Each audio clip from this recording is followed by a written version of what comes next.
I am having some trouble with my audio. So I apologize for that. I thought I had this all handled, but I'm going to keep trying. I can, I think, be heard. I cannot, I think, hear anyone, but since it's just me, I think we're going to be okay with that. So I wanted to, first of all, tell everybody that I appreciate so much your input from last week because the um, the winning atlas is something. Three, atlas is something that I think is absolutely fascinating. You can tell I'm a little bit bent out of shape because of the audio thing. So we're going to just go with the three-eye atlas. Last week I brought some information that was kind of basic, relevant to what we were seeing. And I had absolutely the best time with this because it's not something I usually do. I don't do just talk. I usually have a guest and we share information and we go through things. And hi, Kimmy. Hi, Brandon. Thanks for being here. You know, but this is something that I am a member of the Scientific Coalition on UAP Studies. I'm not a rocket scientist. I'm not a physicist. I'm not anything except a participating community member. But I am vastly interested in this, and to be afforded the opportunity to spend time with the scientists who are members of this group has been so educational for me over time. It's one of the coolest things that I've ever had an opportunity to do, and I'm very blessed to be given that opportunity because I've followed them for a lot of years. I have attended their conferences and reported on them, shared them, and this is something that since I was young and saw things in the sky, and I don't really share much about that either, but it's real. And so I just thought when I started hearing about this comet that it was something I needed to share with people. And so last week was basically general information because it hadn't come out from around the sun yet, and there wasn't a lot known. And I thought, well, heck, I'm going to just do this. And I had fun because the research was there. And if it's something that fascinates you as well, there's a lot of different places that information is available. And one of the reasons I decided to do this show today is because I've been watching for it myself. I have a Dobsonian telescope, and I am not the most gifted person with it. It's relatively new to me, but I am wicked cool with my sighting telescope. But it's amazing. I have not yet seen this comet, but I'm not sure it's a comet. I know that there's so much yin and yang and blah, da, da, and a lot of strong opinions relevant to that. But it's not behaving like something that's just, passing through has that I've seen any record of. And I find that interesting because when Avi Loeb talks about this, people who are also science-based, and make no mistake, he is science-based. He is a researcher. He is brilliant, as are most of the people I know in this field. Nobody goes into this on a whim, and most have got military training and just follow up with that. Once they come out, they'll work for a government agency of some kind, depending on if they're propulsion or design or whatever. It's something that fascinates them and they stay with. And I found that there are a lot who have had or seen, experiences that made them want to feel like that made them feel like they needed to stay in the research side of this, for lack of a better and less, discombobulated explanation. So I was just so interested because when I did stuff last week, it was something that I wasn't real sure what I thought of it. I knew it was just anomalous. I love anomalies. I knew that it was something that was going to be considered a big question mark and a big deal for humanity. And because if this thing were to be even some of the weirdness that people think it might be, there are going to be thought process repercussions at least, right? So, it would be something we would have to wrap our mind around. The fact that, what would you think if this were something that you came across and it were actually a craft, okay, of some type? Because we've sent unmanned craft all over the place. Hey, Lori. We've sent unmanned craft as far as we can go, and they're still going. They're like, greetings from Earth kind of stuff. I never thought that was a great idea, but don't send a roadmap until you know who you're giving it to. But it's one of the things that all of my life I have seen things in the sky that I couldn't explain. And that started when I was in 7th grade. And it's gone on periodically. It's not all the time, but I'm a hammock layer. I'm a dog walker. I'm outside at night. I like to watch the stars move around. I live in the South. It's easier to do that. But to me, being outside and experiencing this really makes the interest level higher. And I have found that my friends who hunt, who are out in tree stands in the middle of the wee hours of the morning, I've never understood that. But because it's cold, right? It is cold. But in fact, that may be where Carl is right now, is either coming down out of a tree stand, or I don't know. He loves to hunt, and he's good at it apparently. But for those that are new here, Carl is my producer. But it's really one of those things that you just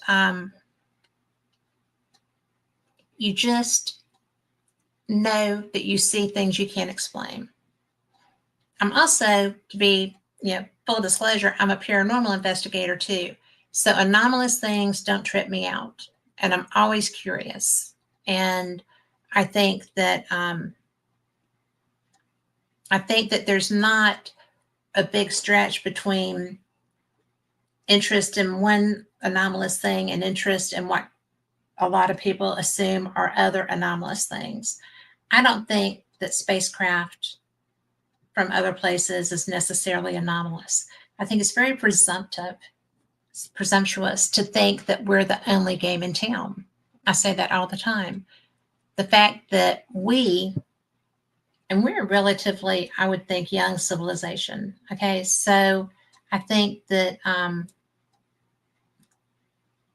we have gotten to where we're sending unmanned stuff far from us, but we have not gotten anybody really farther than the moon.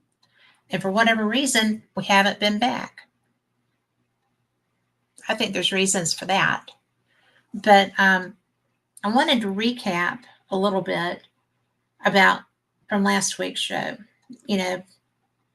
This is only the third total interstellar object that we are aware of, that we have seen. and tracked. And that's just since 2017. And in 2017, we were flipped out that we got, if you didn't listen to me last week, I'm going to apologize to you now because I have so much trouble with this word, Oumuamua. And 2017, that's crazy. In 8 years, we've gotten 3 of these when we've never been aware of them at all in the whole time that we've had a space program. So I think that's kind of trippy. But I did think that it was really cool that they named that a messenger from far away arriving. That's Hawaiian for that. And so with it, there was unexplained acceleration, but there was no tail. And then in 2019, we had Two-Eye Brisop, which was, it was ejecting water vapor. It was having action. There were reasons for it to be moving. And then with this one, I got even more interested in this one because it comes out of Sagittarius. It comes directly from where the WOW signal came from. The WOW signal was a radio signal picked up. Oh gosh, I should have written down the year, but I did not. I apologize. But it was picked up, and the guy is trying to interpret it. The receiver, listening guy, was trying to interpret it, and he was like, oh, wow, this is from outer space. This is wow. So the fact that we received communication, perceived communication from there, also this is coming from there. It's a double whammy. It's a double Coolio thing.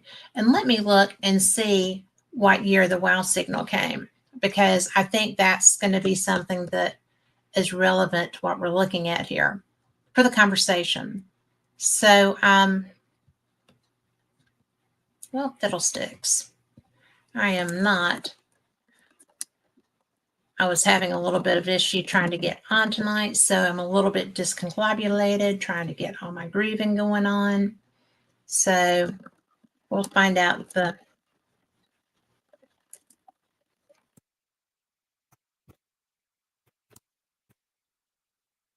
WOW signal was actually detected in 1977, and it was first observed August 15th by the Big Ear radio telescope at Ohio State University. And so, Lori, there you are, represented even as we speak. Hi, Victoria. And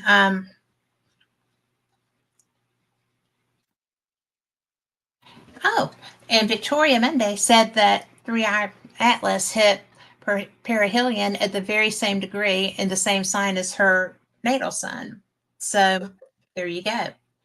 And for y'all that don't know, this is a brilliant author, and she's a pretty cool chick, and she's a psychic and medium, so she's pretty special. But so we've got such a short, in all of our development of our science and space programs, we have got 3 things that we have seen, and we've got the WOW signal that was detected from 1977 until 2025. When we had nothing prior to that, and we've had men in space since I was a child, which is almost as long as God was a child. But it really is trippy dippy, because all of a sudden, really all of a sudden, there's never been really any doubt that since we had manned flight, that there were other things interested in them. And there's not a lot to be questioned about that. There's a lot of there are a lot of good people who were part of the space program that I know. There are a lot that I have never met, obviously. But some of the stuff that happened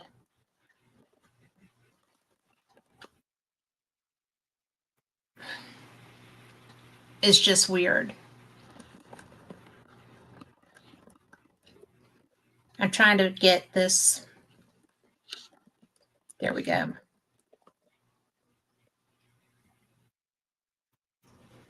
So Edgar Mitchell, who was the lunar module pilot for the Apollo 14 mission, and that launched in 1971. Launched in January of the 31st, landed on the moon February 5th, and he was the 6th person to walk on the moon. And then he retired in 72. But there's a program that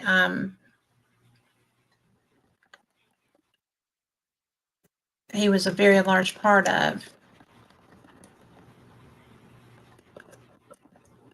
And if I could type, I would have all of this.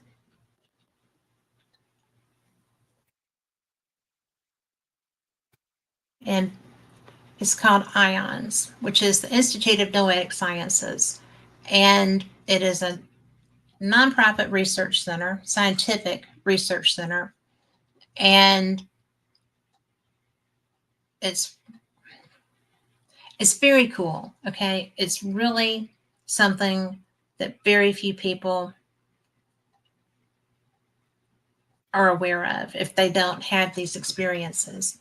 But it's Institute of Noetic Sciences, and it's a nonprofit scientific research center and direct experience lab specializing in the intersection of science and, well, gosh, now I can't remember. I will get it. But experiences. It does a lot of different things. It's profound human experience. There's consciousness. They do so much. Dean Radin is, I believe he's the director now, but if you will look at them, it is Noetic, NOETIC.org. And I'm telling you that this group does the most amazing research. They have publications, they have groups that you can, seminars, webinars that you can participate in. They have, they're just trying to bring people who have abilities or people that don't. Is trying to bring knowledge and knowing together. It's how humanity is connected, how we have, like, an example. I'm getting tongue-tied, guys. I apologize. But it's so cool because it's working in how we have interconnectivity. When I am upset or something happens, my husband can be at work and I'll get a phone call. My husband he's very empathetic to me. He's very loving and caring for me, but he is not an empath per se. He is not psychic. There's nothing except for the bond that we share between us. We've known each other since I was 19. That's a long time. So anyway, it's really pretty cool. And, my best friend is in chat, Lori, and we have connectivity of that nature also. And if one of us is upset, generally we can tell that. I think that um, Victoria is talking about the Hopi prophecy, which speaking about the blue star appearing at the end of the fifth world. Oh, come on. It turned, oh, now 3i did turn blue once it came around the sun. And that's true. But, I've also seen other blue stars, but that is a great point. But, the whole thing with this is simply that nobody knows what this is. There's a lot of speculation. There's a lot of people that are like, oh, it's all aliens. And, it is an unusual craft because we don't understand it. Doesn't mean that it's not something that's natural. I think that, there's a lot to go through, but it's not something I think that we should be fearful of. I've heard a lot of fear, and I don't really get why there's a lot of fear. We have stuff go by us all the time, and none of it to date has just completely been had such a overwhelming effect per se. And I don't know if it's just the fear of alien technology. There's a lot of science fiction movies that make us have that fear, but they wouldn't make them if they didn't sell, right? So, but right now, scientists actually need a lot more data before calling it alien tech, because right now there's just educated guesses. Is it behaving in this way? Is it behaving in that way? And there are things that it's doing that lead one to have questions. And Dr. Avi Loeb, I heard quite some time ago, in the context of this situation, say that it was having non-gravitational acceleration. Well, yes, but with comets, the water vapor, as they come near the sun, the water vapor heats up, is expelled because it's the steam, and everybody knows the steam either destroys it or comes out. It's coming out, which is normal for comets. And the steam, the discharge, space of the tail, creates thrust, which moves the comet. It'll give it a boost or whatever. And Victoria, just so you know, I wasn't trying to belittle the blue star, the Hopi prophecy, because this could well be that. Well, nobody knows what it is. It's anomalous. So there's that. But this week it's been zipping. It's been moving away from the sun, just crazy speeds, up to 250,000 kilometers per hour. That'd be a ride, wouldn't it? I don't, and people say I drive fast, but but it's like a cosmic speed demon. That would not be me. I got to tell you though, if somebody gave me something that I could go light speed at and not run into things, girl, I would. But but it is heading back to deep space, because ostensibly once it comes through here, it's going to move on out of our solar system, moving into another. And Oumuamua was doing that as well. I mean, it's just these great big monoliths, big old monoliths, apparently, that are just moving through. I don't know that anybody really knows how they're doing that. I'm sure that I'm going to have all kinds of emails and text messages when I get off of here that says, well, don't you know how these are propelling? No, I don't. So, because from what I understand, there is no gravity away from a body that has gravity to hold things on it. So I don't know. And I'm not going to lie and say I do, because that would just be silly. If anybody listening does, please feel free to get in the chat. You can, if you're listening to this on the Things Network on Facebook or on Born TV, Bill of Rights Network, then you can do that. If you are listening on the YouTube channel or the Fate YouTube channel, wherever you are, and you understand the propulsion of these interstellar objects, I am definitely up for a lesson. I don't have an ego that's going to disallow that to happen. But it is just what it is.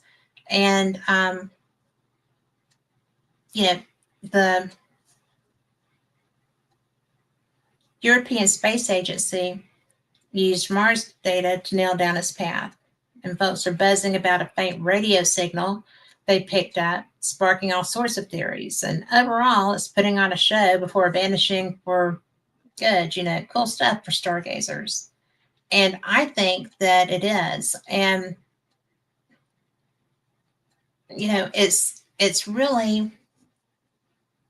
it's really interesting to me that this thing, because I was excited, it was coming by Mars, right? We have everything up in the sky. We have stuff sitting on Mars with really good cameras, and we're not the only ones. So I was like, okay, it's going to come by Mars. We're going to see this. We're going to know what this is. Well, nobody really wanted to share that for a while. So it's really interesting because NASA is supposed to be dropping their pics next week.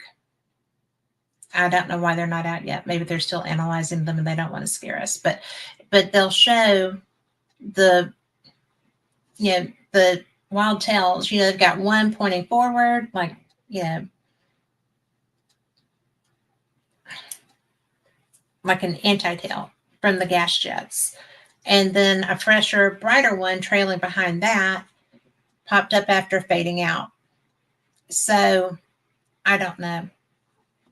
But I just think it's so cool because, it is cool stuff for stargazers like me because, Avi Loeb did say that there's a possibility that this is a craft. He said that last week. And, but I thought it was too soon to say. And so, what do I know? I am not Dr. Loeb. But, totally fair. Scientists need way more data before calling it alien tech. But right now, it's just all educated guesses. But if I were to put anybody's educated guess ahead of someone else, it would be him. I think that he is one of the best guys in that field. But a lot of scientists are actually kind of confused with what they're seeing because it's different. And some of the anomalies are racking up. And I'm going to revisit Dr. Loeb. I understand that there's like 12 anomalies that he's calling out. And to me, that's kind of confusing because one was just added today. And again, he's putting these in his posts and in interviews. Anytime you see an interview with Avi Loeb, go watch it because he really is brilliant. I think he's really jam up at explaining these things, and it's not going to hurt you a bit to watch an interview with him. He is brilliant. You can go online too and just Google him, Avi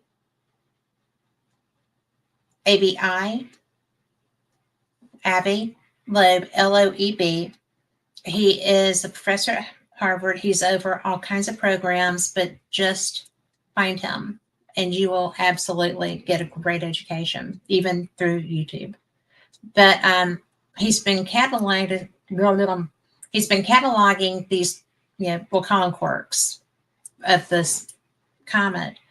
And he's called out 12 anomalies that don't quite fit the usual comet playbook, football-oriented town. But so just to kind of break them down, he's not saying it's definitely alien tech, just that these anomalies add up to just enough to make somebody ponder that, right? So, one, its path through our solar system is retrograde. It's going backwards from how things normally do. So, and it was lined up precisely. Like, so it was like, aim straight at us. And I don't feel like we should take that personally, but it was just, the trajectory appeared to be pointed our way. And so, two, there's no cometary bow shock or ion tail when it's zipped past the sun. And so most icy wanderers show those off. That was one of the things that when I was reading this last week, trying to get ready for this, I didn't really understand that. I'm not entirely sure that I do now, but the interaction which creates the tails are the ice is melted, it steams, it blows out, and it can blow out. You've got the dust and stuff on it coming one way from the motion, and then when you get a blowout that way, it's kind of like, and it's stuff moving in both directions. It's kind of cool. That's why there's two tails. So the non-gravitational acceleration boost I mentioned before, is speeding up more than gravity alone should allow. And that's hinting at like hidden pushes. And obviously the thrust coming by the sun, that's there. So I'm not really sure why that was something that caught his eye. Maybe it was just too much for what was expected given the propulsion they knew they would see. And that's a mathematic equation that is beyond my ken. Not really. I could do it. But these are people that do that all the time. For the weird anti-tail that's pointing forward like it's got exhaust blasting ahead of it. And instead of just the trailing behind. That's unusual, apparently. This was kind of cool. A sudden new tail popping up after the old one faded out. So that kind of flips the script, right, on how comets fade. Then, and I mean, I'm serious. I did not know that there was an ebb and flow to comets. I thought that they just kept on, as they were going, because I've seen comets go by. And that's pretty cool. I was so, not going to lie, the only one I've got a lot of experience with, and it's not a lot of experience, Halley's Comet. It hung over this beautiful place outside of Birmingham, and it's owned by the people that own Hallmark, and it's just a beautiful farm. And Halley's Comet was up over their farm for a while. And so if you wanted a photo op, you could get one. But so I just found that interesting. But the weird anti-tail pointing forward like it's got exhaust blasting ahead instead of the dust trailing behind. That's not a thing, apparently. The sudden new tail popping up bright and fresh after the old one dimmed, flipping the script on how comets fade. Did that. So 6, no typical ice vibes in the spectra, just high gases that don't Don't scream frozen snowball. So there's that. Let's see. 7, zero detectable iron.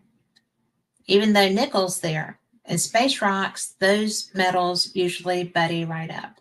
So I asked one of my friends who is a rocket scientist, and actually he's not. He does all kinds of stuff, and he is in he's worked for the space programs, and he is still actually he just retired. So there's that. But you know, when I said this thing is how far away? How do they know that there's no iron and there's nickel? And how do they know that this is missing so that there's not a, um, spectrography? So they have ways to be able to tell what is in a body, a space body. So I thought that was cool because, that's a heck of a beam, right? But anyway, Rich, I'm just picking because when I got that information, because I am not him, I was like, well, how did that happen? How do you know that? I got a great lesson. I did. Let me see if I can pull that up because if I can, that will be a neat. Oh, I do have glasses. Maybe I can tell you. But let me look. Okay. The my question was, how does this happen?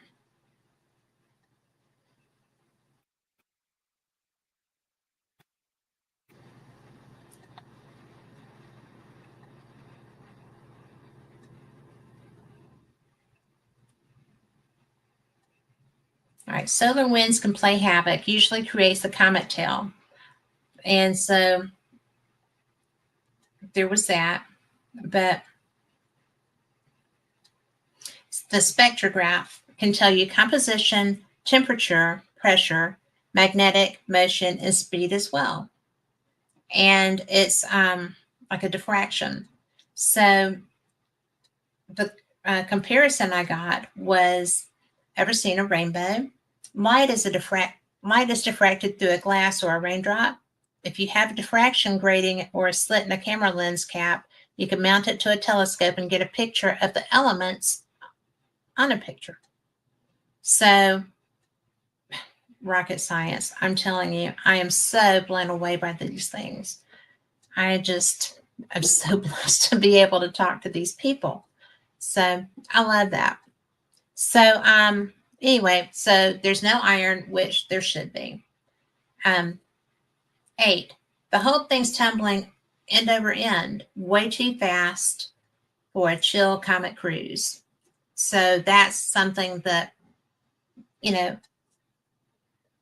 found that fascinating because my idea of comets going is just like boom, boom, boom, boom, boom, boom, boom, boom, boom.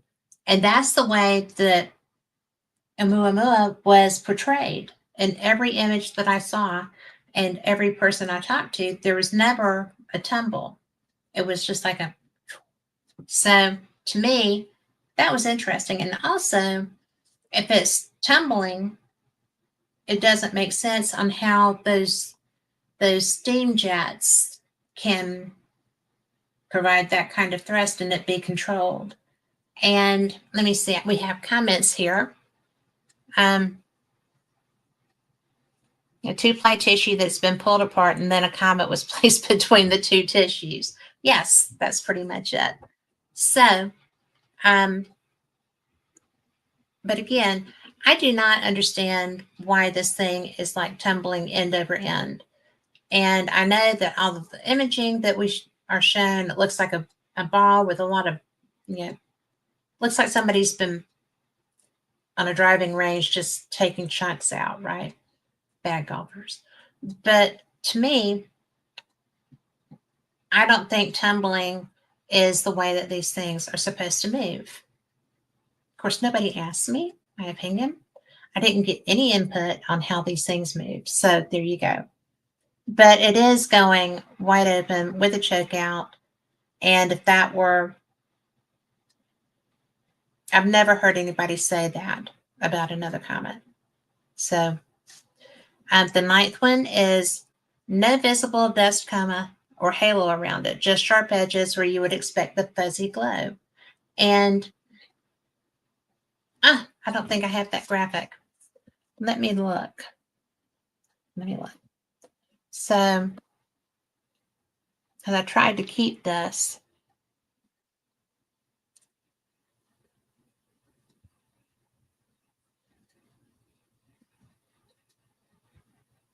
Let's see what that is. Yeah, just the glow.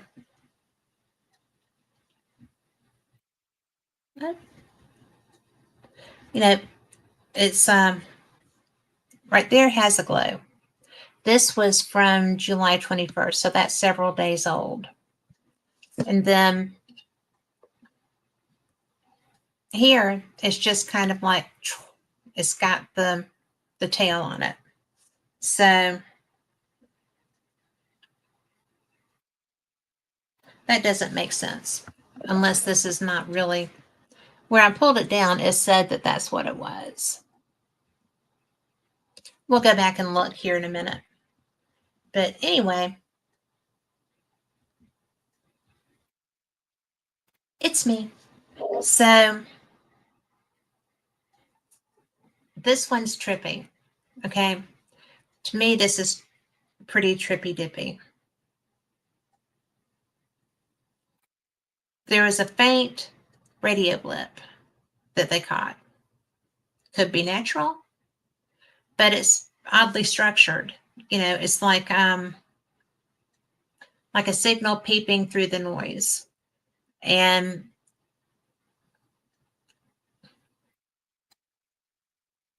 I think that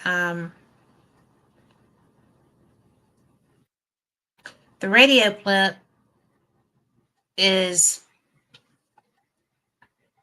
I didn't think that it would be something that would be considered anomalous. I figured that perhaps it would be creating some sort of electrostatic that would pop up and it could be interpreted that way. But apparently this is one of the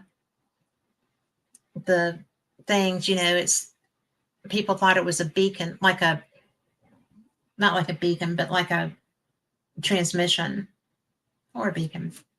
But it's not. It's turns out that it's a natural glow from hydroxyl molecules, OH, that telescopes picked up as it swam close to the sun. That's the gas you get when water ice evaporates and splits apart under solar heat, like the steam from a boiling pot. And comets do this all the time, so it's not unexpected.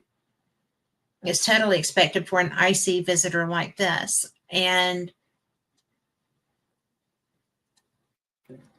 Avi Loeb flags it as an anomaly because the signal's faint and it's really oddly structured, you know, kind of narrow band in spots, pretty much too tidy for outgassing. So it's more like a weak modulated transmission. So that's something that's just kind of a bizarre thing. But you know, astronomers are like, no, it's just the usual chemistry, no aliens required. But it definitely, you know, it definitely kind of just stacks on, you know, to the level of weird. And I think that it's neat. And I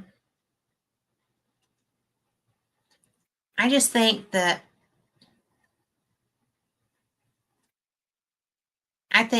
the structure of that is kind of what makes it even questionable, because when they said oddly structured, narrow bandwidth, it's like a radio signal that we see in our transmissions. And I don't really know what makes people question that. And that's the hook. You know, it's like the signals tuned to specific frequencies, almost patterned, echoing how we humans encode radio waves for comms, not the broad, messy smear you get from a random comet gas, right? Expecting or exploding into space. And I think, you know, he's eyeing it as a possible modulated whisper, maybe left over from tech, because natural OH lines from water breakdown are usually whiter and fuzzier from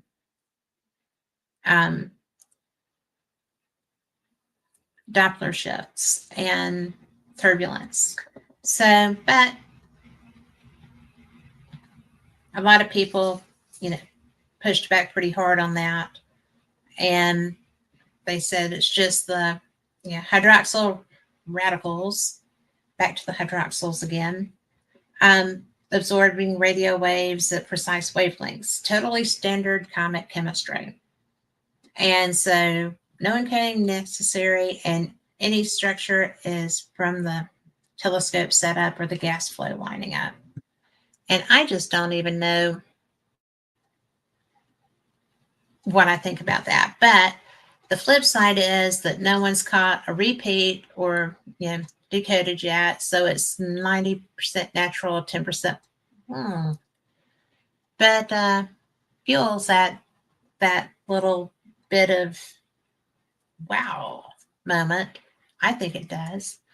And I just find it fascinating that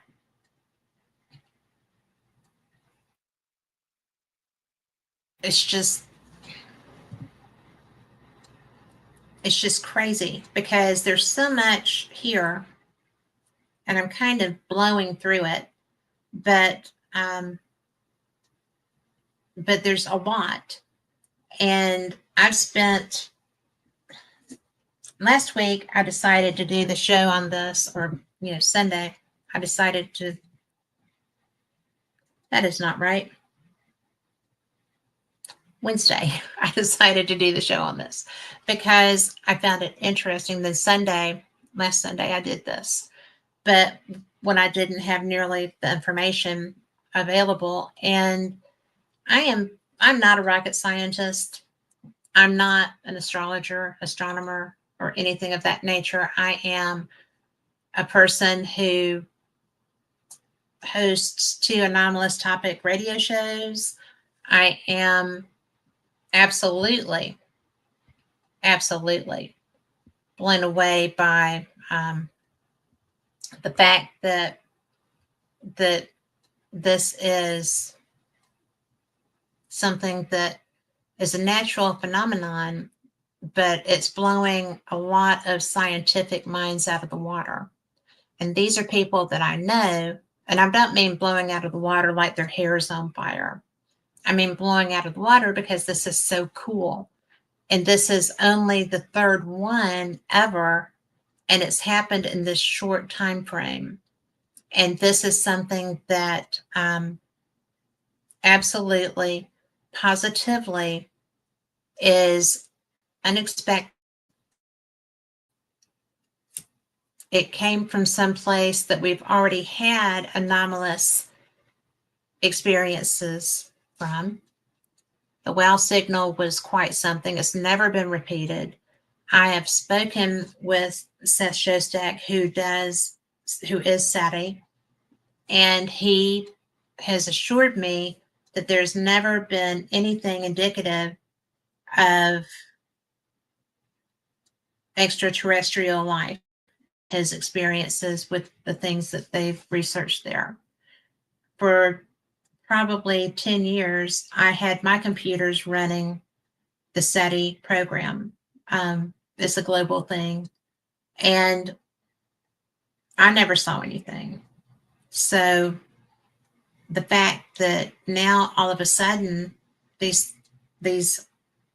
objects are showing up, they're coming through deep space. They're, you know, here we had an energy burst, right? That people thought was a radio signal, narrow bandwidth, specific, then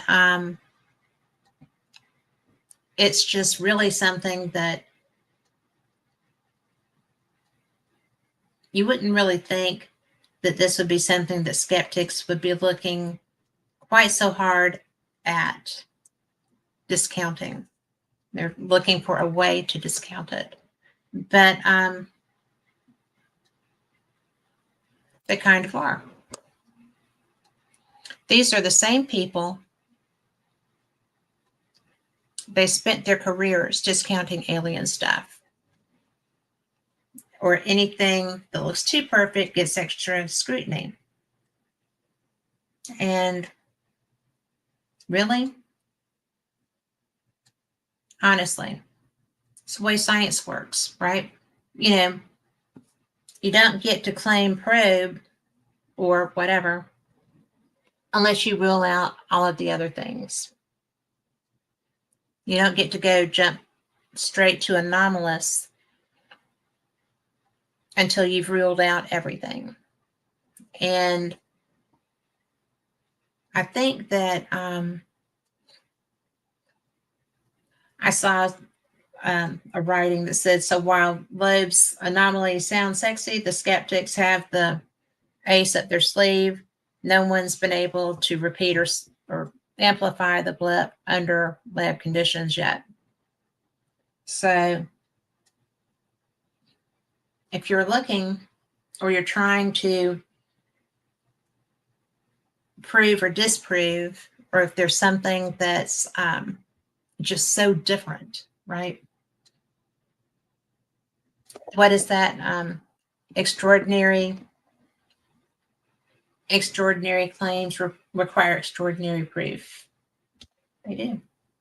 And so you have to rule out all the boring explanations first, right? So is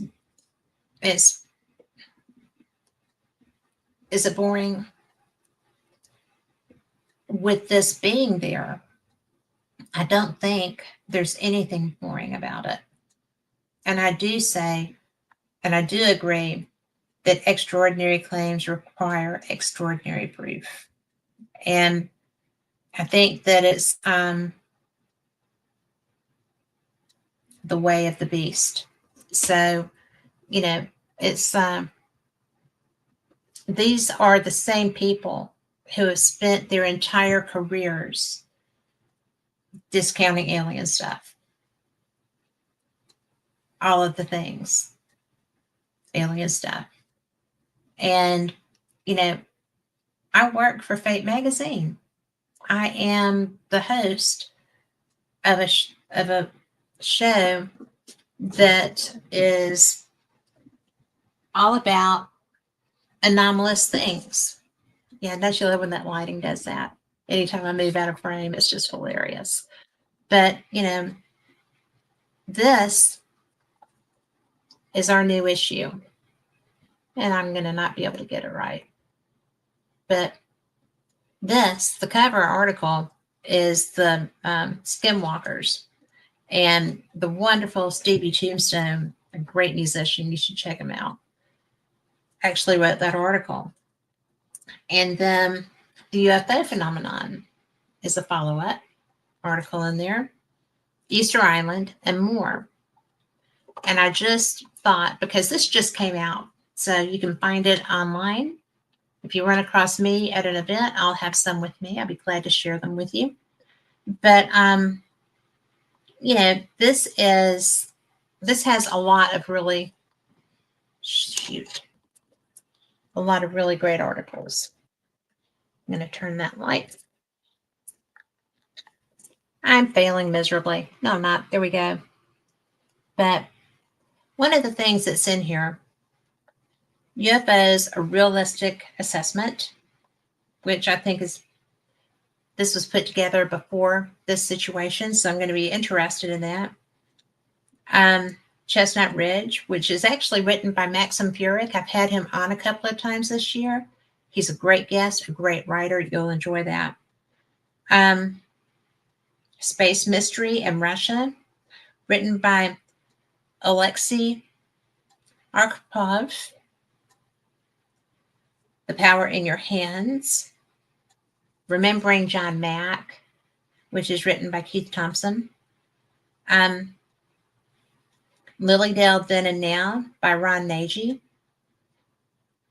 Easter Islands Rongorongo Glyphs. That is a Robert Schoch article. So then, oh my gosh, I had not seen this. There's an article in here by Richard Sennett, who is one of my favorite authors. He's out of California. He is a friend, and he's been a guest of mine over the years, and he's coming on Fate again. So yay, I missed that. But his article in here is Ghost Boy of the Confederate. Y'all are going to love him. So, you know, I do a show for the magazine that carries these kind of articles.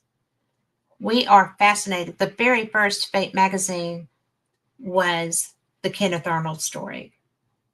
And that to me was so neat because I was gifted one of those first editions and I was beside myself with joy. It is in my drawer.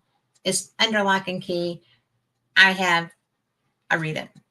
But anyway, I'm just blown away because I just had a birthday. I'm 64. I'm 64 years old. And I really, I was in 7th grade when I had the experience with UFOs. And my dad was like, oh, that's a helicopter. Well, I spent my young life, and in fact, I had that afternoon watched them jump out of helicopters because my dad was Special Forces Green Beret, and they had been practicing. So that's why I had a bunch of Green Berets at my house that night. And there was an object that was totally still, no sound. And they tried to tell me it was a helicopter. I'm like, I just watched y'all. I was pretty precocious. I was 7th grade. You know, that's a tough age. But anyway, bless their hearts, they did not like stuff me in a can or anything. And that night, my sister and I shared a room. She stayed asleep and there were lights in our room.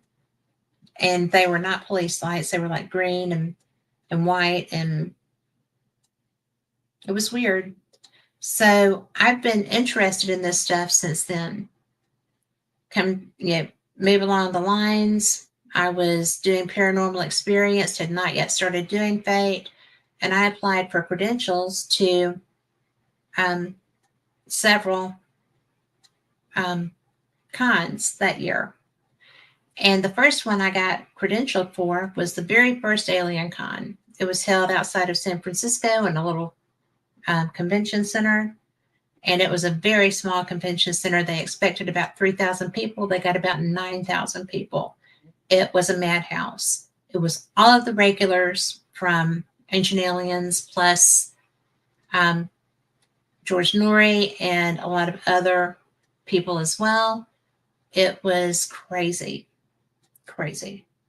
And I got such an education on the topic in that time frame. I was very fortunate to be able to spend time with Kevin Burns. We had some opportunities to talk. And Susan, oh goodness, I can't remember her last name. When Kevin passed away, she became the person over that. And she was very gracious. I made sure to let them know how much I appreciated being there. It was my first time. And that's when I first met George Noory and his producer, Tommy Danheiser, who is somebody I call a really good friend. He's a nice man. I met so many people, and I was so educated by these lectures I was hearing. And I've since gotten to interview a lot of the gentlemen and ladies that are on that show. But it just blows me away that that's what my first exposure was. And then I was later at,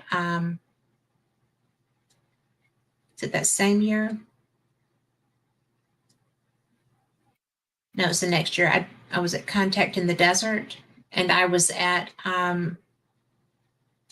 UFO Congress in Phoenix. I had been at the Ozark Mountain UFO Conference, which, if you can get there, is such an up close and personal event because it's at the put on by Ozark Mountain Publishing, which is fantastic. Dolores Cannon's family still runs that. She has passed. But I did not know about a lot of the things that are just commonplace, really. But Southern, didn't get a lot of that. If it wasn't, a relative that could do the stuff, then you didn't really talk about it. Or if it wasn't you who could do the stuff, right? So anyway, it was fascinating to me to be exposed to all of these things. And I just couldn't believe it. And every year that I've gone to Ozark, it's just been fantastic.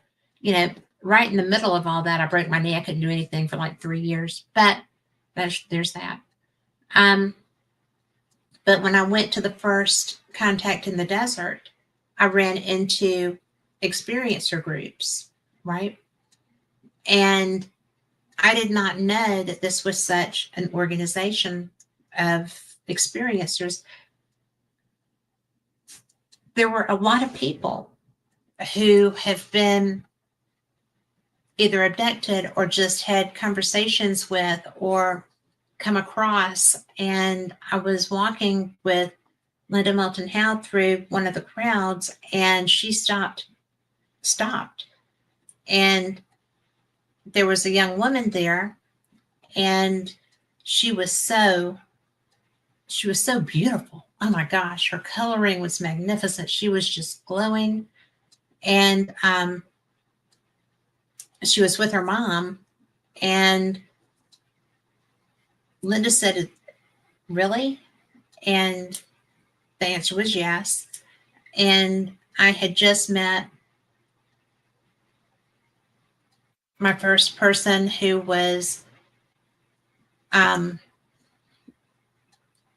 hate the word hybrid because I think it's not the most complimentary sounding term for somebody who is so spectacular, right? But that would be an apt description. And it was just very, very bizarre. And Kimmy, you're absolutely right. It's ironic on how high strangeness from our youth brings us to where we are today. It is. And, when I experienced somebody who had traits that I had only read about in books, her eyes were spectacular, her hair and her skin was glowing, like glowing. And, I was absolutely stunned, just stunned. And if I had not been with the person I was with, I would have missed her because I just would have. But this individual immediately recognized this young woman for what she was. And there was no shame. There was no, oh my goodness moment. It was just like, really? Yes. And, I was just like, I'm sure my jaw was on the floor. Not going to lie. I was so surprised. And so my mind through that first year was being opened up to so many possibilities in this particular field. I'd been a paranormal investigator for years. I'm very experienced at that. I was not very experienced with alien interaction or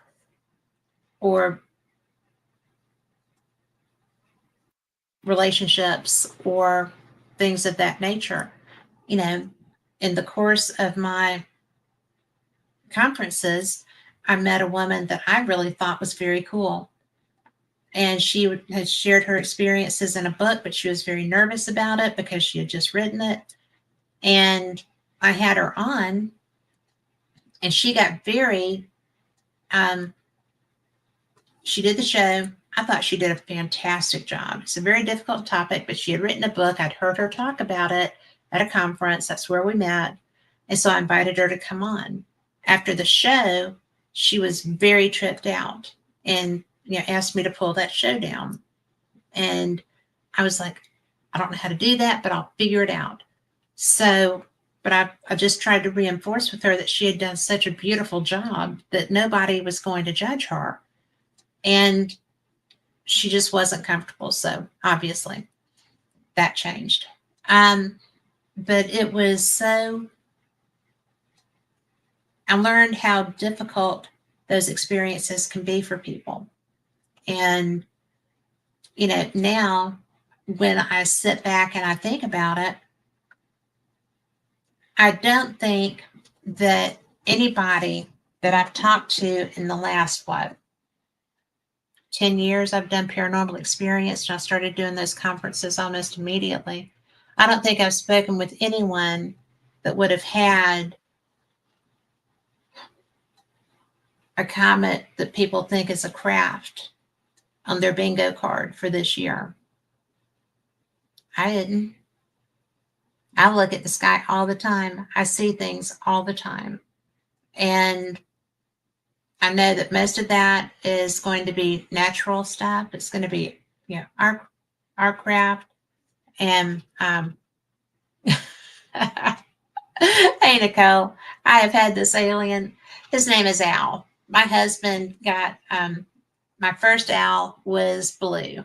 And so my, he died. I have dogs and he died. So we had to get a new guy in. So he is Al Point 2. So it's just so interesting to me that, I didn't like the idea of skinwalkers. In fact, when I was first doing this, I got a book by a guy named Ryan Skinner, who had written the Skinwalkers book. He was somebody who was young at the time, kind of foolish, right? It's what you do. And he lived near the Skinwalker Ranch back when the original family that had the issues lived there. And he would try to find what was happening there. And so he got more than he bargained for. He was trying to leave and something was chasing him. I can't remember if that particular first time was on his mini bike or in his truck. But yeah, this guy, he was wild. I couldn't believe that he would do these things. And then when I started reading about, after they left, what the house was like, it was just so bizarre. I never anticipated talking with these people. And so I'm sorry, I have to check something out because my plug is saying that it's not plugged. I've got to figure this out or we're all going to be missing me. And let's see what we've got here. But crash, bang, bang. Nothing like excitement. If my lights go out, I'll be back. But anyway, so I never really understood why people would go and put themselves in that environment. I would never do that. To me, that's way trippy dippy. And I don't know why this does that. I have done that twice, and both times it turned off. Oh, I know why. I don't understand it. We'll just talk amongst ourselves while I do this.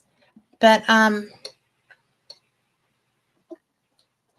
sit there and I think all these people that are doing work that I find absolutely fascinating. And, when I am talking to them, found it. But when I'm talking to them, it's a very bizarre. This is going to turn off again. Sorry, but I'm still here. Better for the light to go off than the computer to go off, and I can always reconnect that. But it's really all these people that go into these situations. Like, I thought that Ryan Skinner was a nut because of the things that I was reading in this book. I was not well versed in Skinwalker Ranch. Obviously, I'd heard of it because we all had, but you know, it was just something that it was like an old wives' tale or something. It wasn't something that I took seriously, that I thought was a real. God forgive me. I don't mean to sound like I am that person, but I didn't think that it was real. And then when I started reading about it, I was like, holy cow, this stuff is real, or these people think it is. And then, and then the next owners of Skinwalker were having experiences too. And now, Brandon has it, and all of the other stuff that goes on there. And like I said, I have been reading about this place for, oh gosh, at least 30 years. And so then, it turns out that this stuff is for real. And now I know people that are on it now. And to me, it's just kind of like, well, who wants to be doing this, right? I don't think that it's a good idea. And I I think that one of the things that gets me, and I know that goodness only knows Travis catches all these, you know, comments about, you know, rockets, rockets, rockets, rockets. Well, he is a rocket scientist, right? And I think that it's really interesting to me to watch how it's gone from one way of researching it to another way of researching it because you're trying to get into where you think stuff is. And so that makes life interesting. But, then all these people that are like, well, there's no such thing as, men from Mars or whatever. And it's like, well, yeah, we've been to Mars, but we don't have all the information that we should have from, those expeditions. Where's the, you know, I feel like we should be getting that feed 24/7. That's what I think. We've got the stuff there. It's solar powered. Let's see it. Let's see what's going on up there daily. But I think it should be like webcams 24/7. That's just me. Because if there's not anything, then we'll know that and we'll quit spending the money to go there. If there is stuff happening, then we'll know that and we'll be more vested in sending more stuff there. And it's our tax dollars at work, right? Let us see what's happening. We'll throw money at you if there's actually anything there that's going to benefit us. And I think that there's a lot to be said for, full disclosure. And that's one of the things that people are always asking for. Like with this comment, right? Is it a craft? Why is it behaving this way? This is not normal, comet behavior.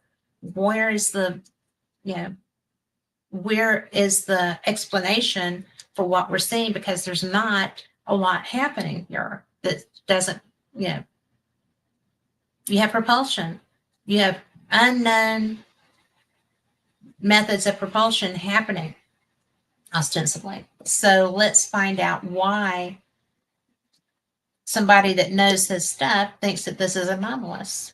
Let's find it. And, there's a lot to be said for keeping things quiet, maybe, back in the 60s when people were afraid of the men from Mars, when, the people were still traumatized from somebody help me out with the movie, Orson Welles. Well,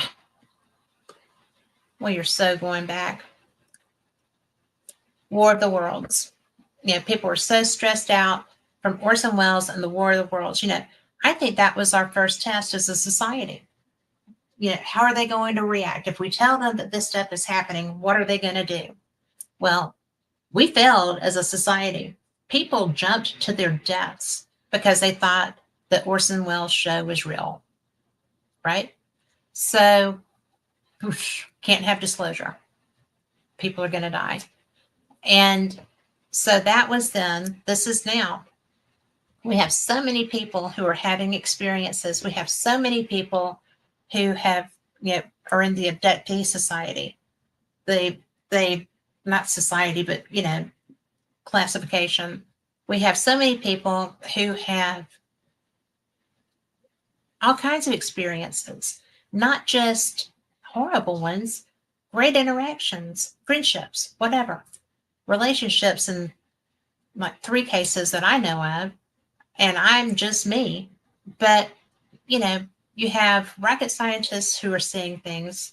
You have pilots. Look at all of the stuff that Jeremy Corbell is bringing out with his movies and his footage. And, there's actually stuff that's we have so many cameras everywhere. They're being documented. And then, you've got brilliant films that are being put out, again by Corbell, but there's other people too. And you've got IONS, the Institute of Noetic Sciences, which is trying its best and doing a great job of bringing people into ways of like working knowledge with consciousness and how you can build that. And you've got all these other things. You've got all these programs.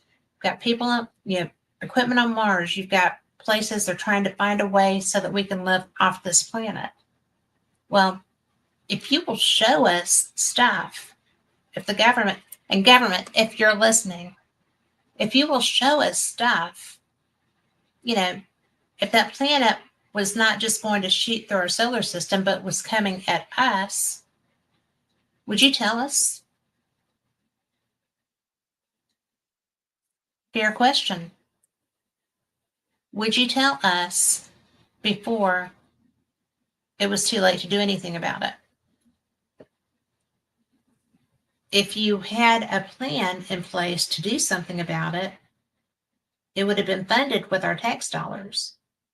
And we have a right to know that. It's absolutely only right for us to do that, for us to have that knowledge. And personally, I do not understand, what's that saying? You don't really think they spend $18,000 for a hammer, do you? Right? There's stuff that's happening with our money.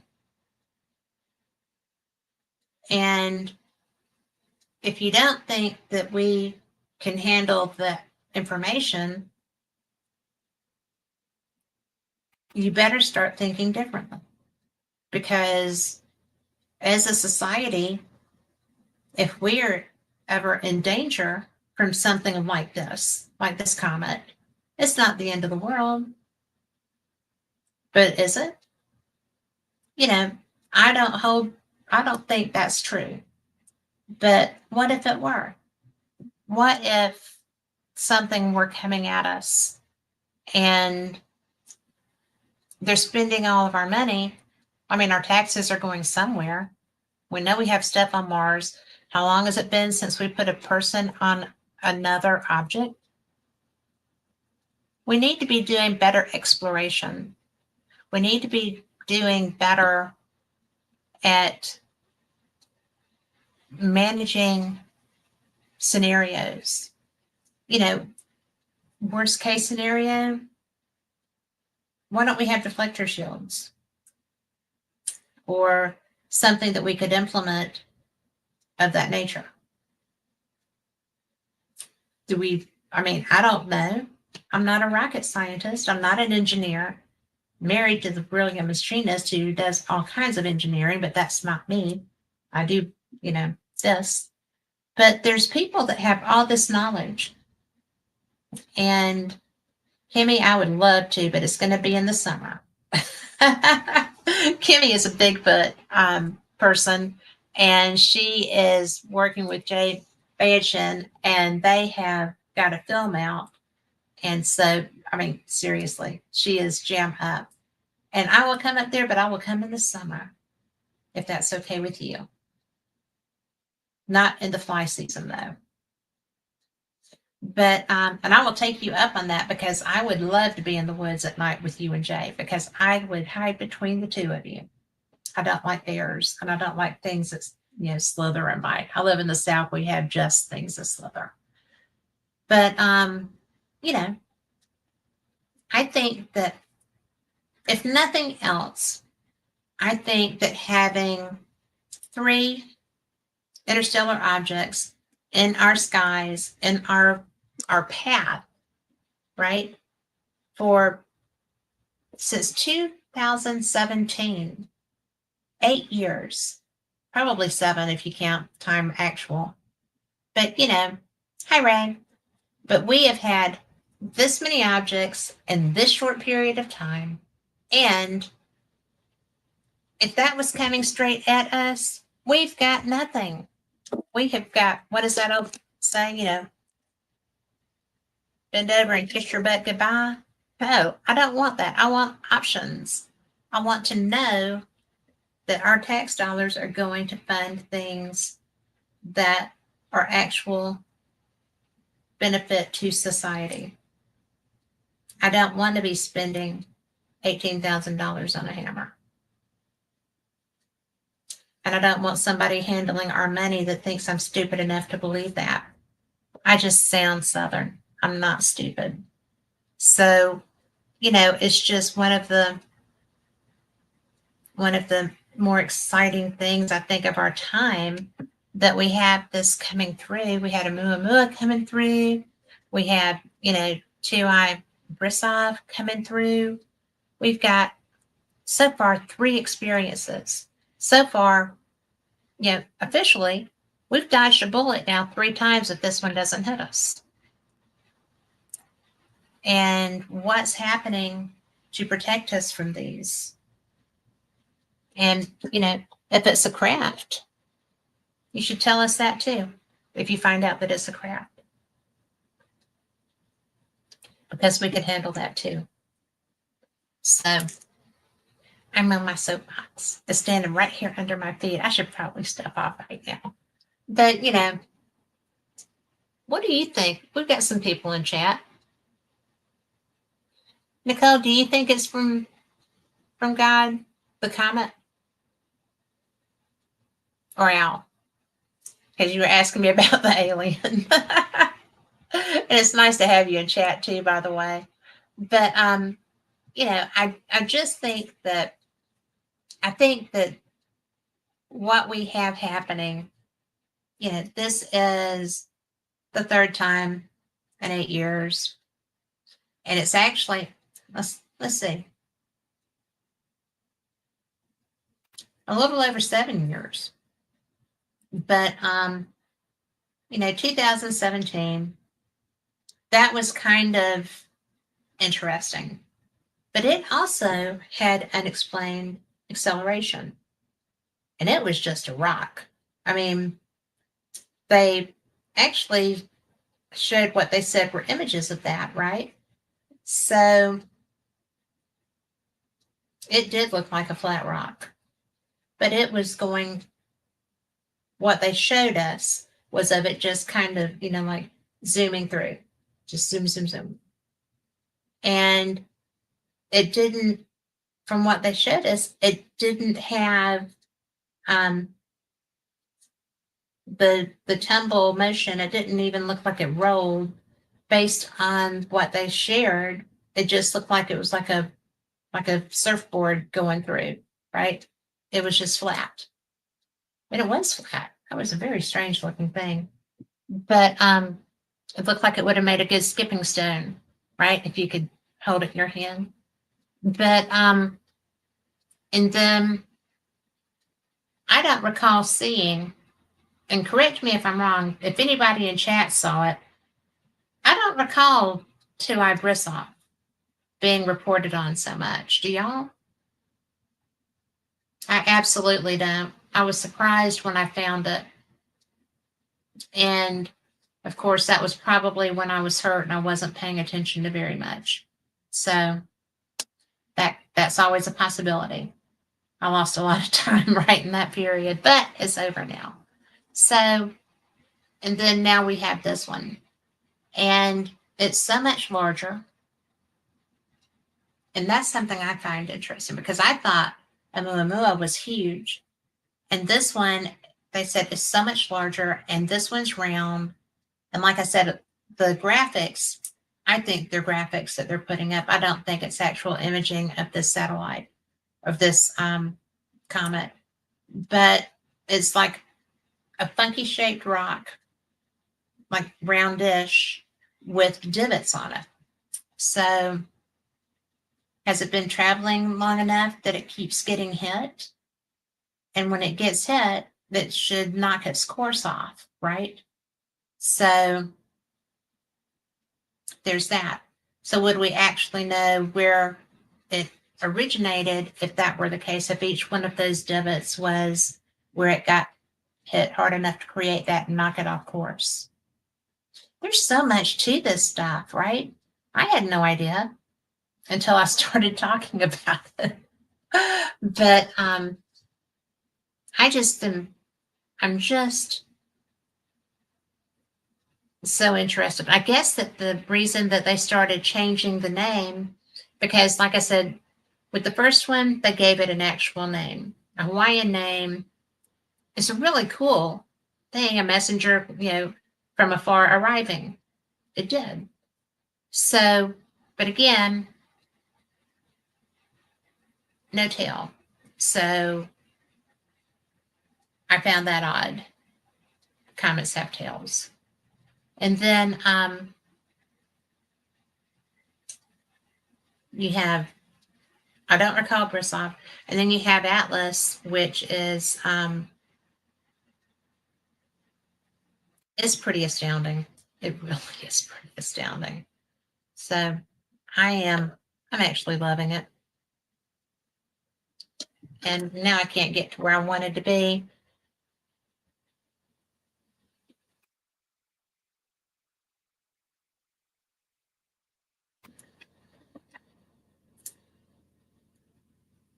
One of the things, I asked an AI program about, a summary. And it said, glad to help. You're doing a good thing breaking it down for listeners. If you need a summary, a one-line summary, it's a rock with a flashlight. I don't really understand the flashlight, but I will tell you about that.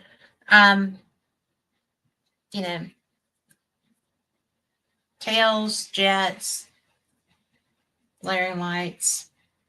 It's something that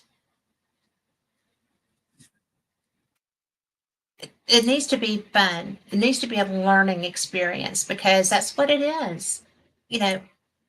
We've had 3 of these in this time period, but as far as we know, we didn't have any prior to that, or none that we were told about. So if this is going to be a future thing, then I think we need to be more creative with naming them, make it fun, and don't be so don't be doom and gloom. We know it's a scary thing. We know it's kind of a freaky thing, but it's still a cool thing. It's going to be stuff that our kids are studying in school later. There's going to be books about these things. There's all kinds of really neat ways to play with this. It's there's just so much. Just so much. I think that, if nothing else, we need to be talking about, educating ourselves about what's out there. Yeah, there's so many, Dr. Loeb calls them anomalies, but it's just stuff we didn't know perhaps with the first one. And there was some talk about the weird the weird exhaust that was just like staying in position, and that's probably where it was just venting through. Like with our jets, there's a path for the heat and the thrust to come out of our jet engines. And perhaps the reason that the thrusts were so rigid that they were seeing in the imagery on the Comet is because it was coming through slots that were cut through somehow, or maybe it's freaking engine, because who knows? But you shouldn't be freaked out because of how something looks per se. So I don't know. Oh, strong solar storms too. Yes, I'm about tired of the solar storms. But although I didn't have quite as much problem with them as I thought I was going to, I figured we would be without power, and that's another thing. All the stuff that's happening. A good solar storm can jack up everything. So that's another reason that we need to have conversations and research and be using our money for preparation and stuff. I mean, not everybody can afford a generator. Not everybody is a homeowner that can put in a generator. Or, you can't necessarily have,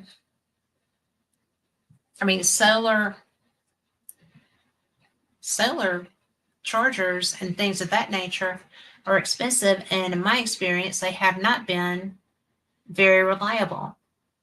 I don't know why. Maybe it's just me. I know I kill all kinds of batteries and electronics, but it's just my energy. But that's always been. That's not just because I started hunting ghosts. This has been all my life. I just kill things. Couldn't wear watches. My grandma used to laugh because she would have to go buy a watch often. But we need to understand stuff. What do you do? How do you protect with this? I had said something about deflectors for the comets, asteroids, space junk that's coming in. And what do you think you would do about that? Kimmy, what do you think? Raymond, what do you think? I'm curious because Victoria, you're brilliant. So I'm just curious what other ideas you can have. Lori, if you're still there, you also are brilliant. Hey, Nicole. And you got ideas? I just wish that there were a way that we could have confidence that our government was working on this in a manner that was having a chance to have a real effect. And I am not somebody that's anti-government. I think that people decide that they want to be in government. They're either bat poop nuts because it's a tough thing to do, or they're looking for cash. no sane person wants to be doing that, in my opinion. I think it would be a tough thing to do. But, you know, we've got people like Dr. Loeb who are out here putting forth ideas, trying to understand what's going on with these things. And, you know, the way that we keep seeing this, you know, the thrust. I'm going to change that topic because I want to talk about this before we go. But to me, the thrust is interesting. And I'm not really sure what I think of it, but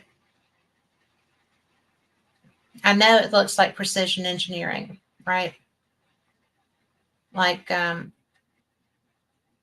thrusters in a low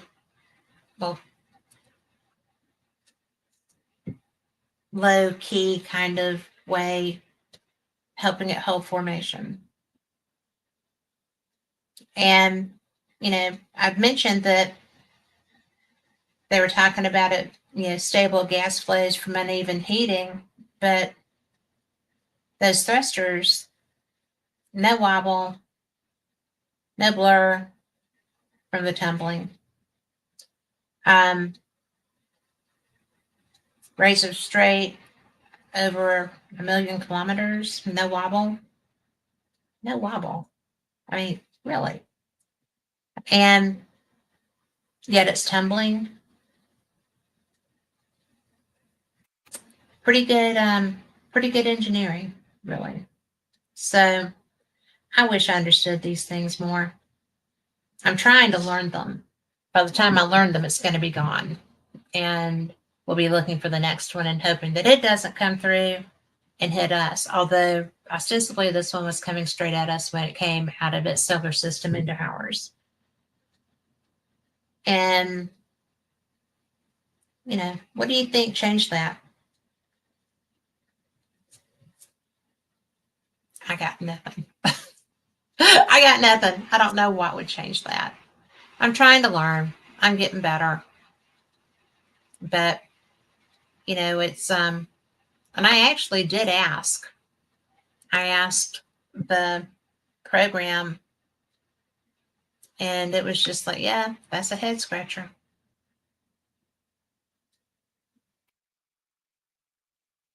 But I do think that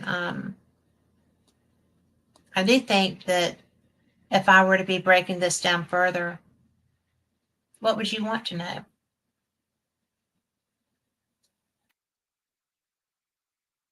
You know, is it with the thrust? Is it something that may be a crack? Because yeah, at one point it's tumbling and you've got all this stuff going on, and then at another point, you know, you have thrust that's keeping it stable, but yet it's tumbling. So what do you think? It's just so bizarre. Yeah, just so bizarre. But I think that it's fun. You know, I think that the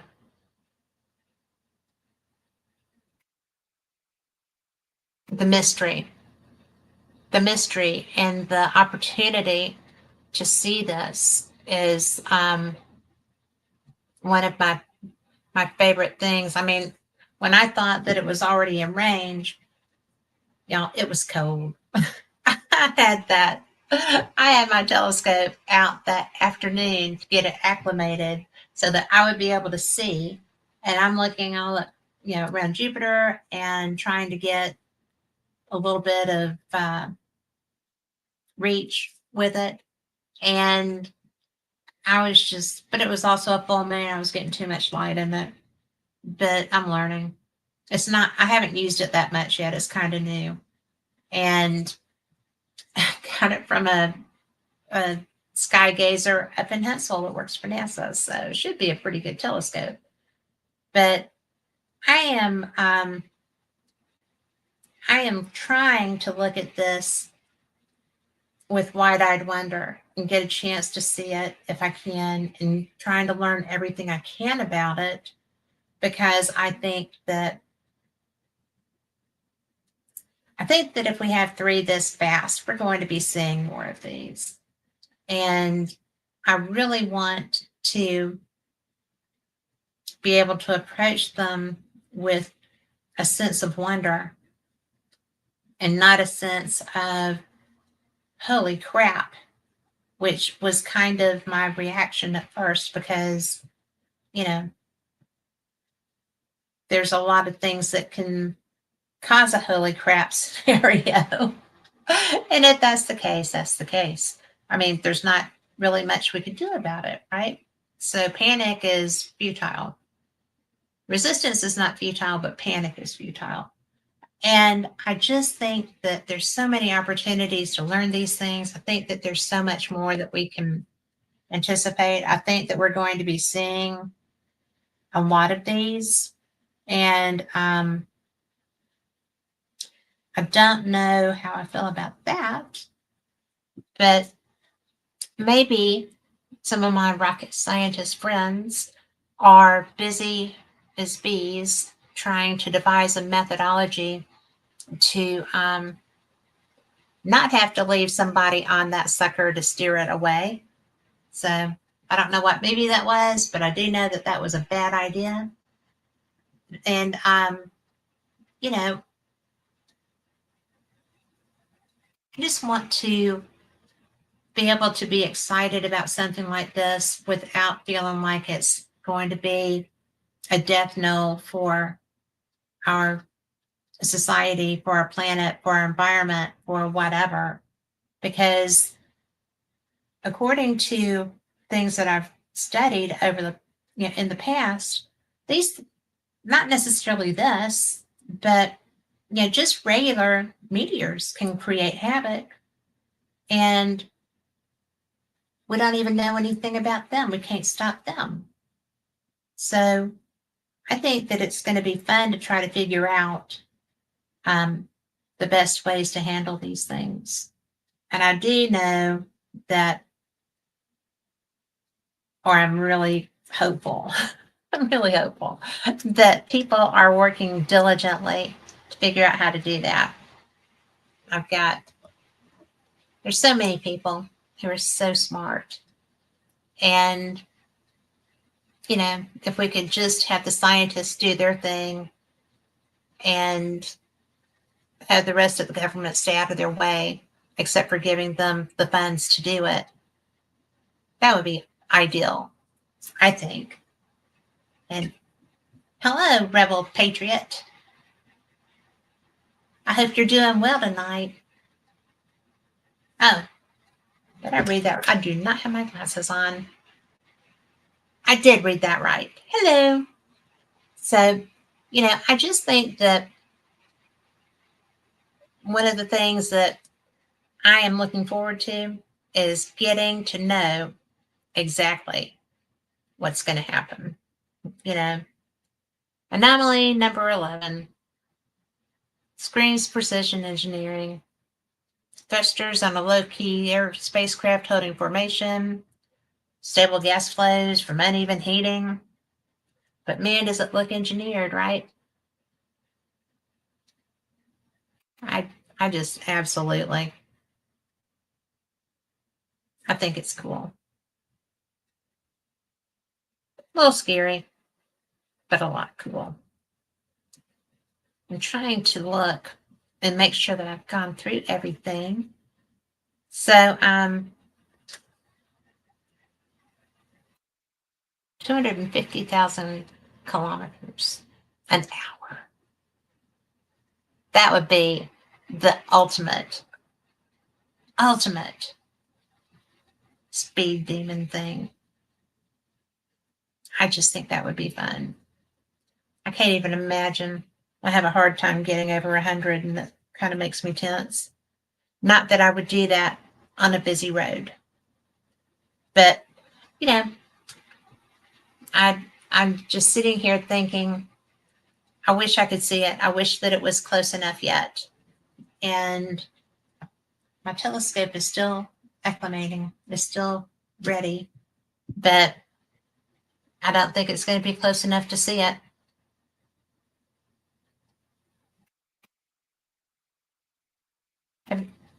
I mean, I don't know what region it's going to go over. So I think I hope that we can, right? But then again, it would have to be really big because I can see Jupiter. I have a hard time with some of the other planets, but I can see Jupiter, I can see Mars, I can sometimes see Venus, but I just think this would be cool. And I would like to be able to see it like we do Halley's Comet. But I digress. But anyway, that being said, I am going to be getting some people in. I've got one of our people out of Fate who are coming on in December, which is almost here. Gosh, this month is zooming by, guys. Zooming by. So provided the comet doesn't get us, right? But I have it's going to be fun. I have, oh, where did he go?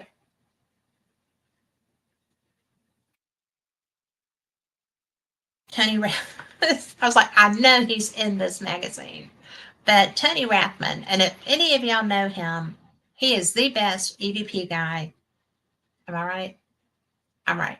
He is the best EVP guy on the planet, bar none. I back when I first started doing paranormal experience, I did an evidence contest, and he sent me EVPs, and they were so great.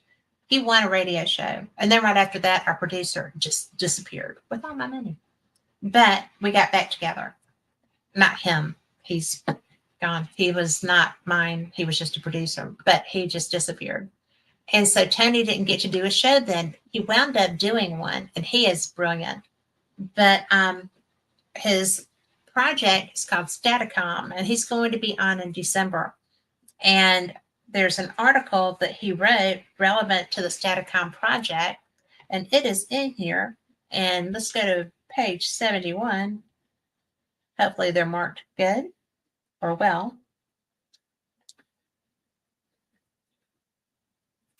They are. Maybe. Well, you know what? I'm sitting here saying that. It's not. Now, you may have seen him at a convention somewhere, but this is the Staticom team. And it's Tony and Sherry and Ron and Move. I probably said her name wrong. I'm so terrible with that. But it's the closest thing to Thomas Edison's phone to the dead. And I have used that. I have used Staticom with them. We were in Gettysburg, and I didn't even know they were going to be there. It was so much fun, but it has encompassed years of research into successful instrumental transcommunication methods and has led to the development of what we call Staticom today, which allows for real two-way communication using nothing but broadband white noise. And I'm telling you, this is the unique methodology gaining recognition in the field is considered by many to represent the future of spirit communication, transcending the limitations of ghost boxes or phone apps. And I will vouch for that because they had this running. There was a room of people, and I heard it calling out people's names. There were people that, came through whose names I recognized, and that was unusual for me.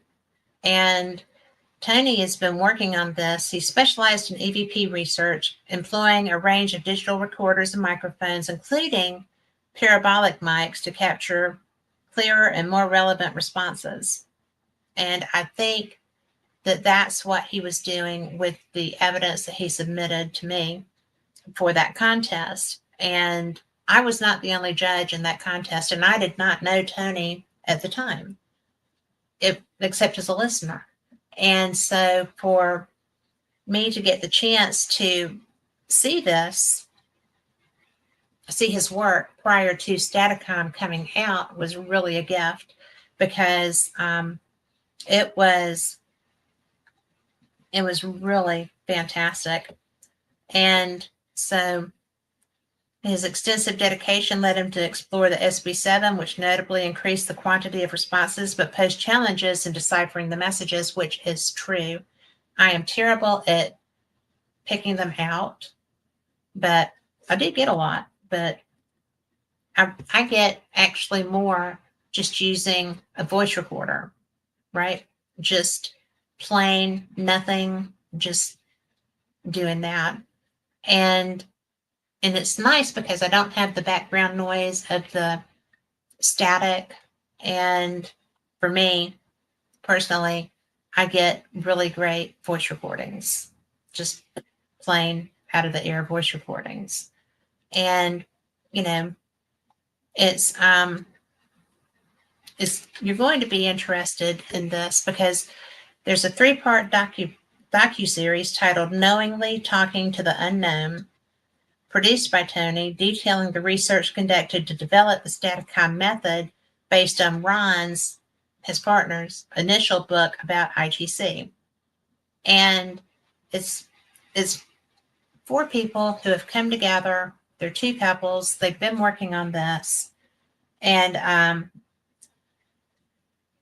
it's really going to be an interesting show. I do not know all the ins and outs of Staticom. I've just never asked. I just used it because we were in a convention setting and I didn't want to monopolize them. Although we do not ever try to find food in Gettysburg after hours. It was an adventure. We had somebody actually lock the door as we were walking up to it and then laugh. They were so funny. But we must have looked really hungry. We were just looking for something to go to. And,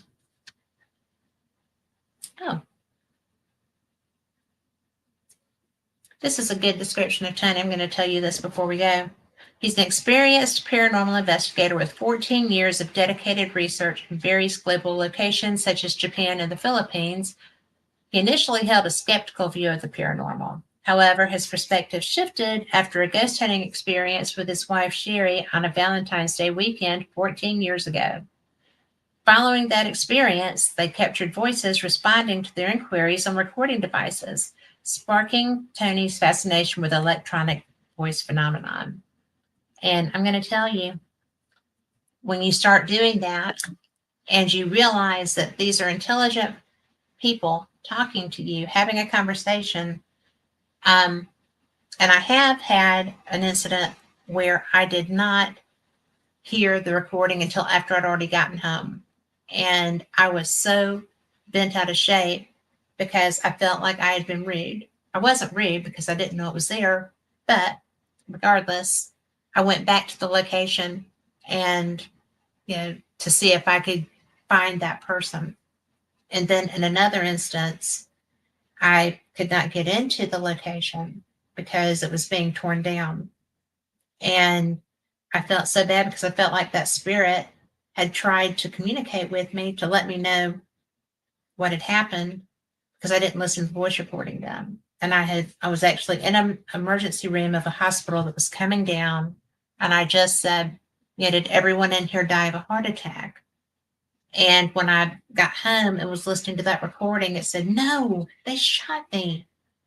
And there was so much pain in that man's voice that I was like, oh my God, he was trying to talk to me and I walked out. I didn't know. And that's one of the times that I was very upset but everybody was leaving, including my ride. So let's see. It's crash, UAP of a cabal nature, interdimensional realities coercing us into alternative timelines.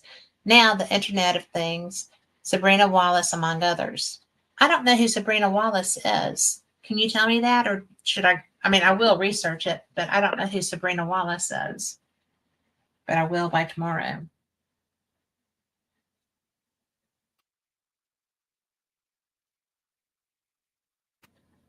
And why do you think that it's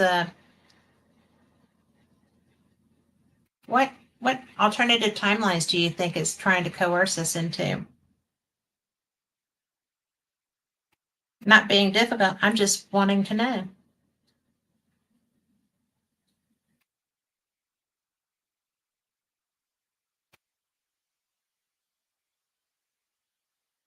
And you've got about 2 minutes.